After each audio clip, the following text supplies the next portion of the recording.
오하이오주의 큰 농장을 경영하는 테일러라는 사람이 있었습니다.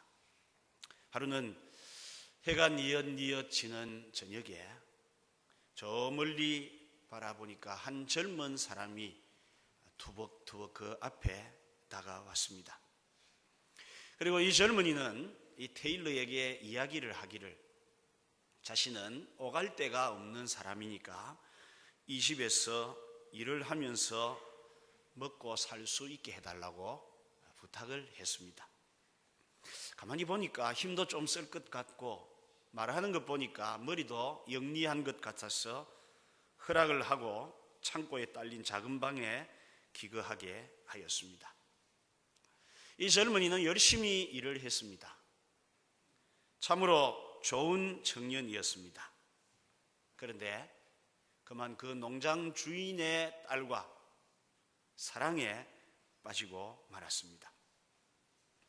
그들은 결혼을 허락해 달라고 농장 주인 테일러를 찾아갔습니다. 그때 이 테일러는 자기 딸을 향해 이렇게 말을 했습니다. 얘야, 이 사람이 어떤 사람인지 네가 아느냐? 이 사람의 가정을 아느냐? 자라온 배경을 아느냐? 절대로 안 된다. 창고에 딸린 허름한 방에 살면서 남의 집 하인이나 하는 이런 사람과 너는 결혼할 수 없다. 그래서 그 젊은 청년을 내쫓아 버렸습니다. 아마 저라도 그랬을 것 같아요. 한 30년 세월이 흘렀습니다. 농장주 테일러가 자기 창고를 수리하기 위해 갔다가 그 딸린 작은 방 기둥에 새겨진 한 사람의 이름을 보았습니다. 제임스 A. 가필더라는 이름이 그 나무 기둥에 쓰여져 있었습니다. 가만히 생각해 보니까 한 30년 전 자기 집에 하인으로 살았던 그 젊은이의 이름이 제임스 A. 가필더였습니다. 그런데 그 이름을 가만히 생각을 해보니까 굉장히 많이 들었던 이름입니다. 왜냐하면 그 당시 미국 대통령의 이름이 역시 제임스 A. 가필더였습니다. 곰곰이 이 테일러라는 사람이 생각을 해보았더니 바로 그 청년, 자기가 내쫓았던 그 사람이 30년 후에 미국의 대통령이 되어 있었다라는 것입니다.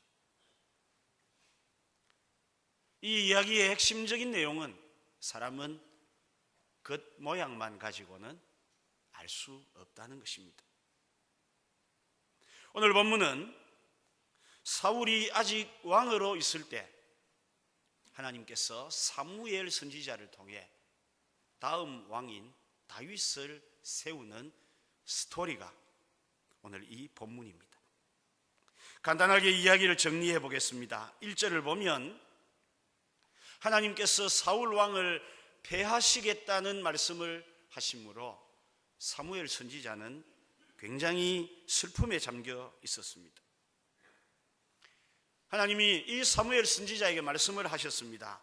내가 이미 사울을 버려 이스라엘 왕이 되지 못하게 하였거늘 네가 그를 위하여 언제까지 슬퍼하겠느냐? 너는 뿔에 기름을 채워가지고 가라. 내가 너를 베들레헴 사람 이새에게로 보내리니 이는 내가 그의 아들 중에서 한 왕을 보았느니라. 하나님이 사무엘에게 말씀하셨습니다. 2절을 보면 이 하나님의 명령을 받은 사무엘은 하나님, 제가 어찌 갈 수 있겠습니까?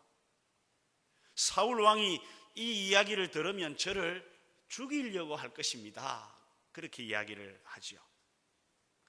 여러분, 사울이 이렇게 말할 만큼, 사무엘이 이렇게 말할 만큼 당시에 사울 왕은 이미 포악한 왕이었습니다. 실제로 사무엘이 사역하고 있던 라마라는 곳에서 이새가 사는 베들레헴을 가려면 당시에 사울 왕이 기거하고 있던 기브아를 지나가야 하니까 얼마나 위험한 일인지 모릅니다. 그런데 사무엘은 하나님의 지시대로 뿔에 기름을 채워가지고 이제 베들레헴에 가서 제사를 드린다는 그런 모양새를 갖추고 베들레헴을 향해서 갔습니다. 그리고는 베들레헴 사람들을 모아놓고 하나님께 제사를 드리는 자리에 이새와 그의 아들들도 초청하였습니다. 그랬더니 이새가 이제 사무엘 앞에 자기 아들들을 한 사람씩 보여줍니다. 제일 먼저 누가 왔나 하면 큰 아들 엘리압이 사무엘 앞에 섰습니다. 사무엘이 엘리압을 보니까 정말 대단합니다. 용모가 준수하고 키도 크고 정말 괜찮아요. 그래서 그가 뭐라고 고백을 하나 하면 여호와의 기름 부으실 자가 주님 앞에 있도다, 이렇게 사무엘이 이야기를 합니다. 여러분, 선지자 중에 정말 사무엘처럼 위대한 선지자가 드물지 않습니까? 그런데도 사무엘 역시도 사람인지라 사람의 중심을 보지는 못했고 외모를 보고는 판단했던 것입니다. 하나님께서 이 사무엘에게 다른 말씀을 하십니다. 여호와께서 사무엘에게 이르시되 그의 용모와 키를 보지 말라. 내가 이미 그를 버렸노라.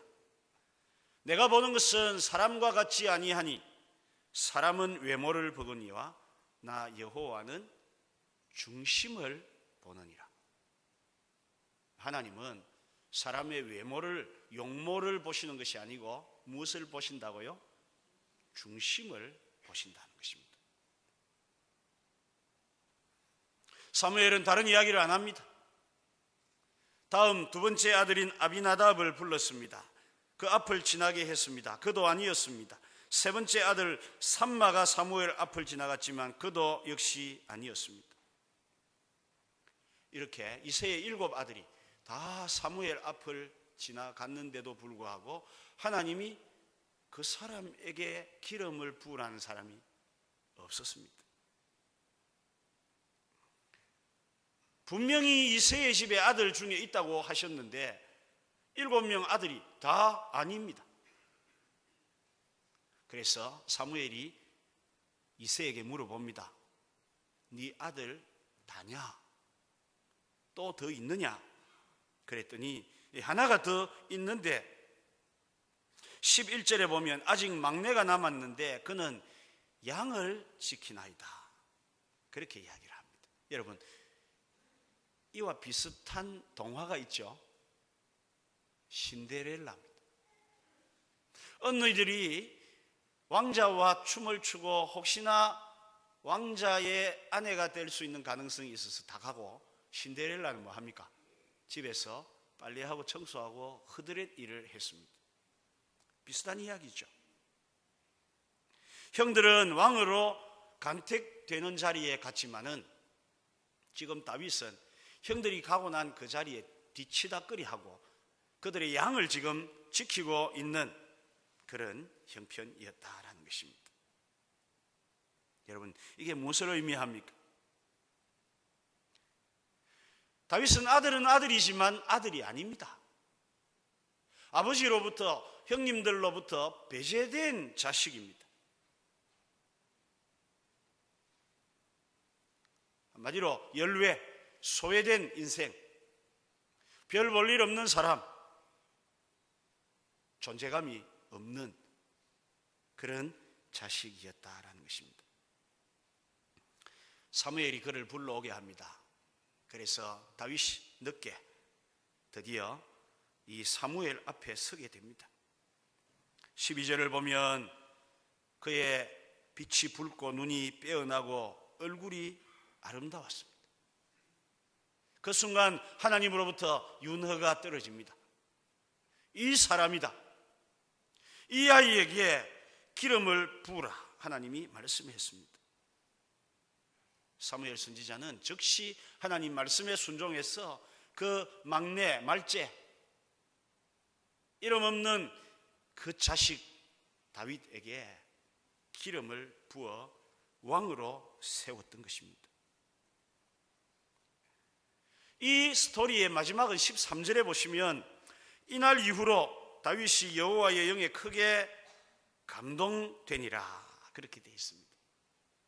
여러분, 우리가 사무엘상을 쭉 읽어보시면요, 그때 이전에 다윗 이름이 안 나옵니다. 그냥 막내, 전에 성경에는 말째, 전혀 이름이 없는 그런 인생이었어요. 그런데 여기에 다윗의 이름이 이제 등장을 합니다. 그리고 하나님께서 이 다윗에게 여호와의 영으로 크게 감동시켜 주셨습니다.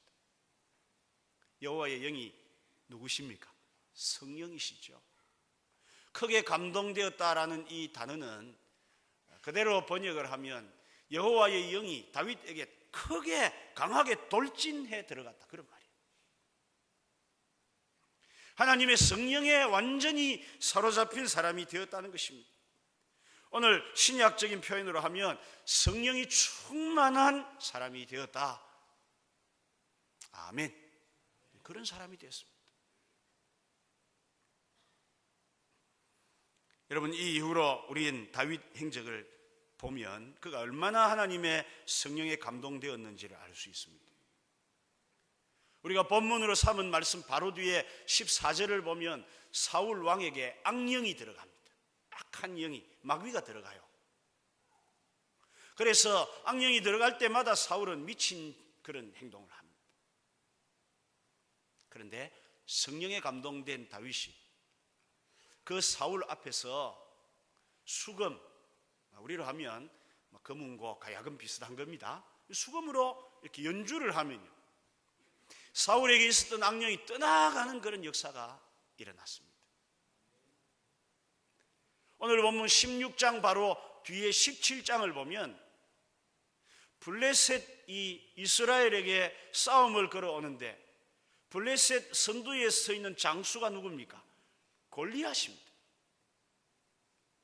키가 요즘 키로 하면요 2m 50cm입니다. 키가 1m 50이 아닙니다. 2m 50이 넘어가요. 온 몸을 당시 최신 무기로 무장을 했습니다. 그런데 성령에 감동된 다윗에게는 그런 것이 아무런 소용이 없습니다. 다윗이 뭐로 골리앗을 죽입니까? 길에 널려있는 돌멩이 하나로 골리앗을 그 자리에서 바로 죽입니다. 여러분, 이것이 다윗의 실력입니까? 아니면 능력입니까? 아닙니다. 여호와의 영에 감동되니까, 성령이 다윗을 크게 돌진하시니까 그런 역사가 일어나는 것입니다. 이름 없는 무명의 다윗은 역사의 전면에 이렇게 등장하는 것입니다. 지금도 유대인들이 가장 존경하는 인물이 누군지 아십니까? 다윗입니다. 그래서 이스라엘 국기의 문양이 다윗의 별을 문양으로 새겨놨어요. 외국에 가서 여러분, 사람들의 이름 중에 가장 많은 이름이 뭔지 아십니까? 데이빗. 영어로 데이빗이 성경으로 하면 다윗입니다. 그만큼 다윗은 지금도 존경받는 인물이죠. 여러분, 이쯤 되면 이런 마음이 드셔야 됩니다. 어찌해서 다윗은 그렇게 하나님의 택함을 받고 위대한 인생을 살 수 있었을까? 어째서 하나님께서는 내가 이새의 아들 다윗을 만나니 내 마음에 맞는 자라, 과거 번역에는 합한 자라, 그렇게까지 하나님이 그를 평가하실 수 있을까? 우리는 궁금하지 않을 수가 없는 것입니다. 왜 다윗은 그렇게 되었을까? 여러분, 성도들의 마음, 이런 마음이 있으셔야 돼요. 영적인 욕심이 있으셔야 돼요. 누가 잘 됐다 그러면 아이고 잘 됐는가 봐, 그런 것이 아니고요. 왜 그 사람은 잘 되었을까? 왜 하나님께서 그 사람에게 은혜와 복을 베푸셨을까? 그걸 생각을 하셔야 됩니다. 저는 좀 그런 면에서 민감하려고 노력을 합니다. 며칠 전에 극동방송 또 생방송을 담당하기 위해서 가서 했습니다. 제가 PD에게 안식년인데도 방송 오고 있다, 고마운 줄 알아라 그랬더니, 목사님 고마워요. 그러더만 책을 몇 권 들고 오더니, 목사님 이 책 중에 하나 선물로 드릴 테니까 고르세요 그러더라고요. 안 고를란다. 왜요? 나 이런 거 보면 신경질 난다. 그래서 왜요? 이 사람들은 뭐가 똑똑해서 이렇게 훌륭한 책을 쓰고 뭘 잘해서 이렇게 좋은 책을 쓰는데 나는 지금도 아직 이러고 있는 거 싶어갖고, 난 놈들 잘한 것 못 본디 제가 안 갈란다니까. 다 목사님 특이하시네요. 여러분, 우리 속에 영적인 일에 대한 욕심은 있으셔야 돼요.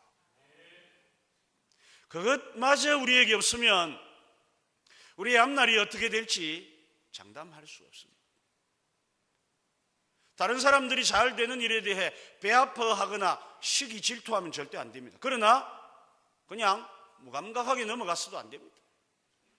왜 저 사람은 저렇게 하나님 복을 주실까? 왜 잘 되고 형통할까? 그 이유를 밝혀보고 또 그것을 배워야 하는 것입니다.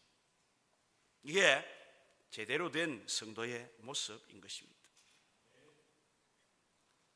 여러분,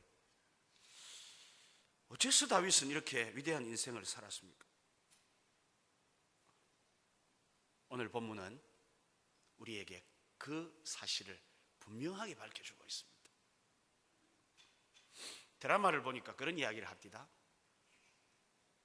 오늘 너에게 좋은 소식이 하나 있고 나쁜 소식이 하나 있다. 무엇을 먼저 들을래? 그럼 주로 뭘 먼저 들으려고 합니까? 나쁜 소식. 왜요? 나쁜 거 먼저 듣고 뒤에 좋은 거 듣는 게 훨씬 기분 좋지, 좋은 거 듣고 뒤에 기분 나빠지면 기분 나쁘거든요.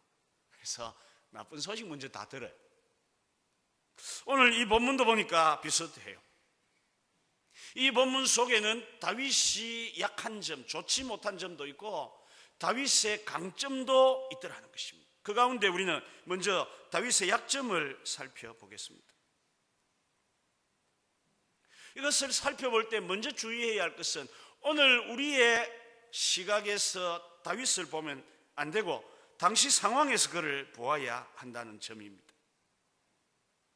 오늘 우리가 알고 있는 다윗은 위대한 왕이요 존경받는 지도자입니다. 위대한 영웅이죠. 믿음은 아주 좋은 사람입니다. 그에 대해서 어떤 미사의 요구도 아깝지 않을 만한 사람이 다윗입니다. 그러나 이 성경이 기록된 그 시대, 그 배경 속의 다윗은 정말 별 볼 일 없는 사람이었습니다. 먼저 그 집안을 보십시오. 그 집안은 왕족도 아니고 사실은 제사장 가문도 아닙니다. 다윗의 아버지 이새는 평범한 촐로입니다. 어떻게 보면요, 이 이새의 집은 사람들에게 당시 손가락질을 받고 있었을지도 모르겠습니다. 왜냐하면 그 가문에 비사가 있습니다. 마태복음 1장에 보면 다윗의 족보가 나오는데, 살몬은 라합에게서 보아스를 낳았고, 보아스는 룻에게서 오벳을 낳았고, 오벳은 이새를 낳았고, 이새는 다윗 왕을 낳으니라, 그리 되어 있습니다. 장차는 다윗의 가문에서 왕이 났습니다. 메시아도 오셨습니다. 그래서 명문 가문이었지만 그 당시에는요, 다윗의 고조모는 기생 라합입니다. 여리고성에 살던 기생 라합이 고조모예요. 정조모는 이스라엘 사람이 아니라 이방 모압 여인 룻이었습니다. 그러니 여러분, 당시 정통 유대인들의 시각에서 보면 이 집안은 콩가루 집안입니다. 다윗이 살고 있던 동네가 어디죠? 베들레헴입니다. 지금은 다윗 왕의 고향이고 예수님이 탄생하신 동네라서 사람들이 많이 가서 구경을 하지만 그 당시에 베들레헴은요, 그것도 깡촌이었습니다. 거기다가 다윗은 8남 2녀 중 막내였습니다. 우리가 본 대로 11절에 사무엘이 네 아들이 여기 다 있나 하니까 아직 막내가 하나 남았습니다. 그가 양을 지킵니다 라고 말할 만큼 그는 형제들 중에 가장 뒤처지는 자식이었습니다. 여러분, 여기에 나오는 이 막내라는 단어가 하카탄이라는 단어인데요, 그것은 꼭 형제 서열상 막내만 의미하는 것이 아니라 그 단어의 의미는 작은 자, 약한 자, 그런 뜻을 가지고 있습니다. 우리가 이 단어를 좀 이해하기 위해서 상상력을 키워보면 이새는 사무엘에게 하는 말이 아들이 하나 있기는 하는데 막내가 하나 있습니다. 그런데 그 아는 아가 아닙니다. 그런 뜻입니다. 아버지 이새만 그렇게 생각한 것이 아니라 다른 형들도 그렇게 생각했으니까 안 데려갔죠. 아버지와 형들만 아니라 다윗 자신도 그렇게 생각했으니까 안 따라갔겠죠. 한마디로 다윗은요, 정말 형편이 없는 그런 마지막 꼴등 인생이었습니다. 그런데 하나님은 그 말째 막내 다윗을 선택했습니다. 그 약하고 작은 자를 하나님이 선택해서 그에게 기름 부어 왕으로 세웠던 것입니다. 이게 여러분 중요한 겁니다.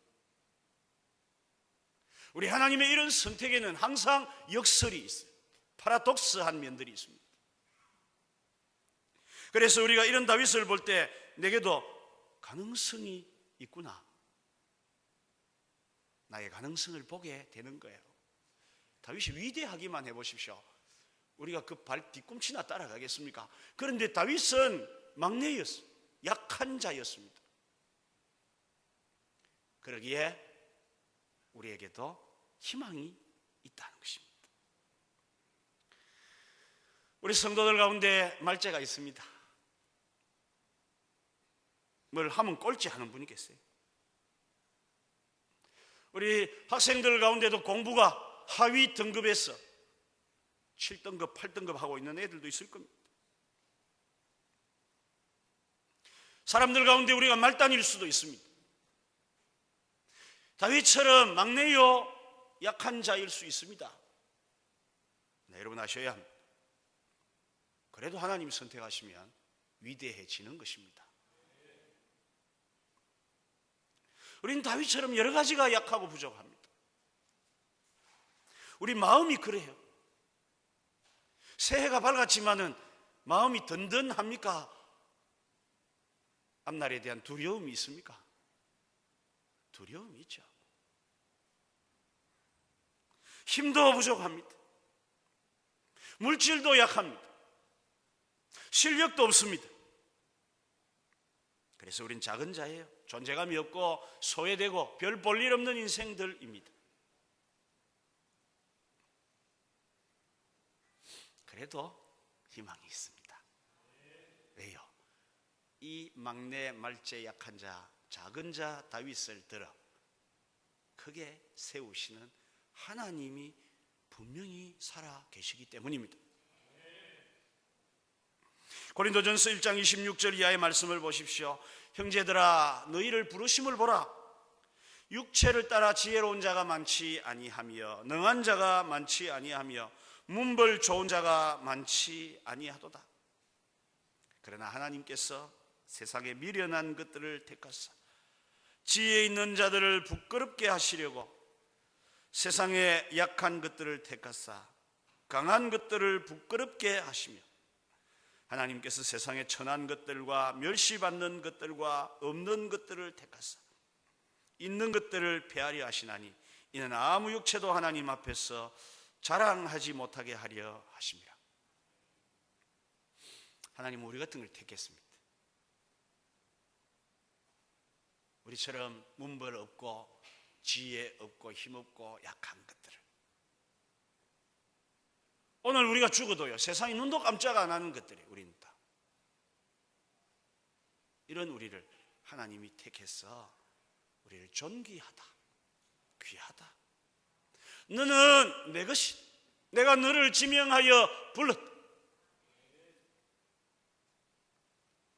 이것이 다윗이 약한 자임에도 불구하고 우리에게 보여주는 그런 위대한 가능성인 것입니다. 여러분, 우리는 이것을 볼 수 있기를 바랍니다. 내 비록 약하지만 주님은 강하시고, 나는 비록 없지만, 나는 비록 힘도 없고 약하지만 나를 택하신 우리 하나님은 전능하시고 강하신 분이라는 사실을 여러분 마음 깊이 금년 한 해는 새기고 사실 수 있기를 바랍니다. 하나님은 이런 약한 자를 좋아하세요. 사울도 처음에는 약한 자였습니다. 얼마나 그가 부끄러움을 많이 탔든지 왕으로 선택될 때 부끄러워 사람들 뒤에 숨었어요. 그러나 그가 약한 자를 버리고 강한 자가 되었을 때 하나님은 그를 버리셨다는 것입니다. 우리가 신약 성경에 보면 사울이라는 이름을 가진 또 한 사람이 있습니다. 사울이라는 이름의 뜻은 큰 자라는 뜻입니다. 그러나 이 사울은 스스로 큰 자임을 자처하고 예수님을 핍박했지만 다메섹 가는 길에서 예수님을 만난 이후로는 사울 큰 자가 변해서 바울 작은 자가 되었습니다. 그랬더니 하나님 그를 높여 귀하게 사용하셨습니다. 우리도 작은 자가 되어야 돼요. 그래야 하나님이 우리를 높이시는 겁니다. 우리가 우리를 높이려고 애를 써봐야 결국은 소쿠리 비행기 타는 겁니다. 떨어지는 것은 그냥 막 떨어져 버립니다. 그러나 우리가 전능하신 하나님을 부여잡고 내가 약하고 부족한 자이기에 하나님 없이는 안 됩니다. 하나님이 저의 소망입니다. 그렇게 다윗처럼 살아가면 언젠가는 우리 생애에 한번 역전 역사가 일어나는 놀라운 일이 일어나게 될 것입니다. 두 번째로 보시면은 이 본문을 통해서 우리는 다윗의 강점, 장점을 또 보게 됩니다. 다윗이 하나님의 선택을 받고 왕이 된 진짜 이유가 이 두 번째 이유에 달렸습니다. 하나님께서 다윗을 선택하신 가장 확실한 이유가 어디 있나 하면 본문 7절에 나옵니다. 잘 보셔야 됩니다. 여호와께서 사무엘에게 이르시되 그의 용모와 키를 보지 말라. 내가 보는 것은 사람과 같지 아니하니 사람은 외모를 보거니와 나 여호와는 중심을 보느니라. 사람의 심사 기준과 하나님의 심사 기준이 다릅니다. 사람의 기준은 사람의 외모를 봅니다. 겉을 보고 판단합니다. 그러나 하나님은 사람의 뭘 보신다고요? 중심을 보세요. 이 중심이라는 락이라는 단어는 사실 번역을 제대로 하면 마음입니다. 마음. 하나님은 우리 마음을 보십니다. 마음. 잠언 21장 2절에 사람의 행위가 자기 보기에는 모두 정직하여도 여호와는 마음을 감찰하시느니라 그랬습니다. 여러분, 사람은요 겉으로 드러난 것 봐요. appearance, 외모를 봅니다. 어패를 옷 입고 돌아다니는 것 봅니다. 그러나 하나님은 heart, 마음을 보시는 분이십니다. 하나님은 우리의 마음을 감찰하시는 분이에요. 감찰이라는 말은 채로 그른다 그런 뜻입니다. 채가지고 걸으면요, 그 규격에 안 맞는 거 다 빠져나가는 것처럼 하나님은 우리 마음을 뭐 하신다고요? 채로 걸으신다, 감찰하시는 분이십니다. 그래서 사도행전 13장 22절에 내가 이새의 아들 다윗을 만나니 내 마음에 맞는 사람이다. 하나님은 하나님의 마음으로 우리의 마음을 꿰뚫어 보시고 판단하시는 분이시라는 것입니다. 여러분, 사울이 왜 하나님께 버림받았습니까? 그의 외모가 모자라서 아닙니다. 정치력이 부족해서도 아닙니다. 전쟁에 패해서도 아닙니다. 사울이 하나님께 버림을 받은 이유는 사무엘상 13장을 보면 그가 하나님께 드리는 제사를 제사장이 아니면서 범했기 때문이고요. 15장을 보시면 아말렉과의 전쟁에서 하나님이 멸하라고 하셨음에도 불구하고 멸하지 아니하고 자기 생각대로 전쟁을 치렀기 때문에 그렇습니다. 사울은 외모로 치면 이스라엘 전국에서 0.1% 안에 드는 엘리트죠. 그러나 그 마음이 부패할 때 하나님은 그를 버리셨습니다. 마찬가지로 오늘 이 본문 7절에 보면 하나님께서 이새의 아들들 가운데서 왕을 선택할 때도 엘리압이 외모가 출중했지만은 하나님은 외모를 보시지 않고 그의 마음 중심을 보시고는 그를 선택지 않으셨다는 것입니다. 그렇다면 반대로 다윗이 하나님께 선택을 받은 이유는 무엇입니까? 그 중심, 그 마음 때문에 하나님의 선택을 받은 것입니다.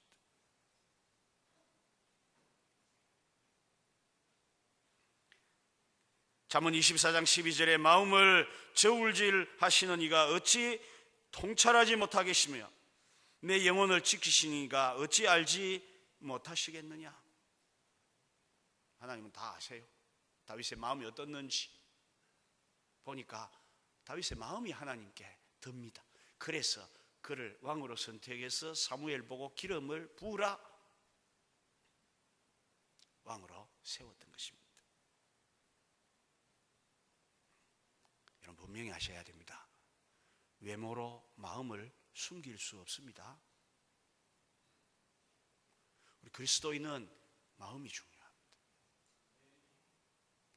우리가 앞에서 본 것처럼 다윗의 그 외모, 외형, 겉에 있는 조건들은 중요하지 않았습니다. 하나님 그를 선택하시고 위대한 인생이 되게 하신 것은 그 마음입니다. 마음이 중요해요. 몇 년 전에 조선 명의 허준 선생님의 일대기를 그린 드라마가 아주 인기리에 방영이 됐습니다. 제목도 허준이었어요. 그 드라마가 방송되는 시간에는요, 서울 시내에 차가 줄어들 정도로 굉장한 인기를 얻으면서 방송이 되었습니다. 그런데 그 드라마 인기 배경에는 허준만 있는 게 아니었죠. 예진 아씨가 있었습니다. 예진 아씨로 그렇게 분한 여자 탤런트의 단아하면서도 절제된 그 연기가 아주 사람의 마음을 사로잡았어요. 특히 한국 남자들 당시에 결혼 1순위 여성상이 누굽니까? 예진 아씨였습니다. 얼마나 인기가 좋았던지 일약 그 하나로 국민 배우가 되었어요. 여성상의 모델이 되었습니다. 그런데 극중 모습과는 달리 그 여자 탤런트의 사생활은 엉망이었죠. 마약 복용에다가 문란한 생활이 밝혀지면서 믿었던 국민들의 배신감은 훨씬 더 컸습니다. 누가 그 아름다운 얼굴을 하고는요 마약을 투여하고 문란하게 살 거라고 상상이나 할 수 있었겠습니까?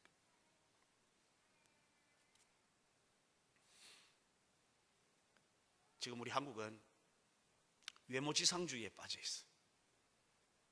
얼짱, 몸짱. 외국에서 우리나라를 뭐라고 부르나 하면요, 대한민국이 아니고 성형민국, 성형 공화국 그렇게 부를 만큼 그렇게 되어 있습니다. 물론 하나님이 주신 몸을 아름답게 가꾸는 것은 좋습니다. 중요한 것은 우리의 외모보다 뭘 더 가까워야 됩니까? 마음을, 우리 중심을 더 가꾸어야 돼요. 오늘 12절에 보면 다윗에 대해 그의 빛이 붉고 눈이 빼어나고 얼굴이 아름답더라 그래 했습니다. 중심을 보신다는 하나님이 다윗의 외모를 보신 것 아니냐고 오해할 수도 있습니다. 그러나 여러분, 이 말씀의 의미는 사람의 인격과 그 내면에서 나오는 그런 외면을 이야기할 때 사용하는 관용적인 표현이 그거예요. 이것은 다윗의 외모 이야기하는 게 아니고 그의 내면 이야기를 더 설명하는 이야기다 그 말입니다. 우리는 마음을 잘 꾸며야 됩니다. 외모는 안 바뀝니다. 못 바꿉니다. 그러나 우리의 마음은 바꿀 수 있습니다. 이게 얼마나 좋은지 몰라요. 여러분이 키를 지금 키울 수 있을까요? 억지로 하면 한 1, 2cm 뭐 뼈 잘라가지고 갖다 붙이고 하면 되겠죠. 그러나 그렇게 잘 안 됩니다. 외모를 바꾼다 그래가지고 온 얼굴을 막 몸을 전부 다 뜯어 고쳐도 보면 그 사람이 그 사람이라요. 내나 신경질 내고 잔소리하고 누구 잘 때 코 골고 이빨 갈고 하면 똑같아요. 그게 그거라요. 그러나 우리의 내면은 바꿀 수가 있습니다. 베드로 사도는 말합니다. 베드로전서 3장 3절 이하에 너희 단장은 머리를 꾸미고 금을 차고 아름다운 옷을 입는 외모로 하지 말고, 외모가 아닙니다, 오직 마음에 숨은 사람을 온유하고 안정한 심령에 썩지 아니할 것으로 하라. 우리 속사람 마음을 새롭게 하라고 말합니다. 잠언 4장 23절에도 모든 지킬 만한 것보다 더욱 네 마음을 지키라. 생명의 근원이 여기서 남이니라. 모든 것의 시작, 모든 것의 마지막은 우리 마음에 달려 있습니다. 철학자들은 종교의 자리를 마음이라고 합니다. 성경은 믿음의 자리도 마음입니다. 그러므로 우리가 이제부터 외모를 꾸미는데 신경 쓰는 이상으로 마음의 사람 인격과 신앙을, 영성을 꾸미는데 힘써야 할 것입니다. 하나님은 이 다윗에게 복을 주셨어요. 첫 번째는 13절에 기름 뿔병을 가져다가 그 형제 중에 다윗에게 부었더니 이스라엘 왕이 되었습니다. 두 번째는 이날 이후로 다윗이 여호와의 영에 크게 감동되니라. 그는 성령의 사람이 되는 복을 받았습니다. 다윗은 마음 하나로 인간이 하나님께로부터 받을 수 있는 복이라는 복은 다 받았다, 그렇게 볼 수 있는 것입니다. 그리고 그날 이후 그는 위대한 사람이 되었습니다. 그는 위대한 인생을 살았습니다. 설교를 마칩니다. 여러분, 우리도 위대한 사람, 위대한 인생이 될 수 있습니다. 그것은 우리의 외모, 외형적 조건에 의해서가 아니고 우리의 중심, 마음에 의해서 가능합니다. 우리도 하나님 보시기에 합한 마음을 가지면 하나님은 우리를 지금부터 그날 이후로 위대한 삶을 향해 가도록 우리의 걸음을 인도하실 것입니다. 믿음의 위인인 사도 바울은 우리에게 마음의 변화를 강력하게 요구합니다. 로마서 12장 1절 2절에 보면 그러므로 형제들아 내가 하나님의 모든 자비하심으로 너희를 권하노니 너희 몸을 하나님이 기뻐하시는 거룩한 산 제물로 드리라. 이는 너희의 드릴 영적 예배니라. 너희는 이 세대를 본받지 말고 마음을 새롭게 함으로 변화를 받아 하나님의 선하시고 기뻐하시고 온전하신 뜻이 무엇인지 분별하도록 하라. 우리에게 마음의 변화를 촉구하고 있습니다. 사랑하는 성도 여러분, 마음 바꿀 수 있습니다. 그건 80이 돼도 가능합니다. 오늘부터 내 마음 바꾸어서 하나님께로 향하면 하나님은 다윗을 축복하셨듯이 우리를 축복하시고 우리로 하여금 다윗 같은 위대한 삶의 길로 행하게 하실 것입니다. 2016년 한 해 중심을 보시는 하나님 앞에서 마음의 변화를 추구하는 거룩한 우리 성도들이 되셔서 올해는 하나님이 주시는 축복을 반드시 경험하는 우리 성도들이 다 되시기를 주님의 말씀으로 축복합니다. 찬송